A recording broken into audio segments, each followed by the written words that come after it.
मूलमंत्र्यांना कोणत्याही प्रकारचे न देता अवलंबण्यात आलेली शेतीची पद्धत म्हणजे शास्त्रीय.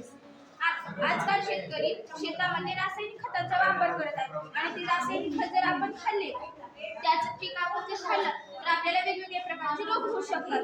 ते रोग होणे म्हणून आम्ही शाश्वत शेती हा प्रयोग निवडला. जर आपण शाश्वत शेतीमध्ये फवारणी करायची असेल तर कांदा, लसूण आणि मिरच्या याचं पाणी घेऊन आपण त्यासाठी ड्रोनद्वारे फवारणी करू शकतो. आणि शाश्वत शेतीमध्ये काय मिळते आपल्याला? कांदा, लसूण आणि मिरच्या.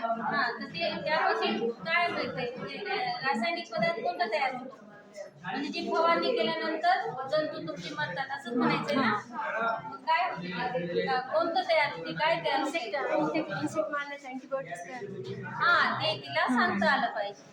आणि शाश्वत शेतीला पूरक असे व्यवसाय आहेत जसे की मत्स्यपालन, कुक्कुटपालन, शेळीपालन. आता शेळीपालन हे कमी जागेमध्ये करता येणारा व्यवसाय आहे. जे एका गाईला जितका चारा लागतो त्या चाऱ्यामध्ये 10 शेळ्या जगू शकतात. आणि शेळीपालन त्या शेळीच्या लेण्यापासून आपण लेणी खाद्य तयार करू शकतो.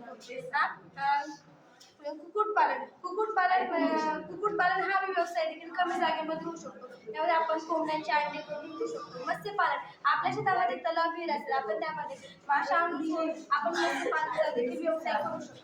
शाश्वत शेती हा प्रयोग आम्ही निवडला कारण याच्यामध्ये कोणत्याही रासायनिक खताचा वापर केला आहे. जसे की गांडूळ खत आणि शेणखत याचा वापर केलेला आहे. आणि गांडूळ खत आम्ही स्वतः तयार केलेला आहे. तोच आम्ही गांडूळ खत आणलेला आहे.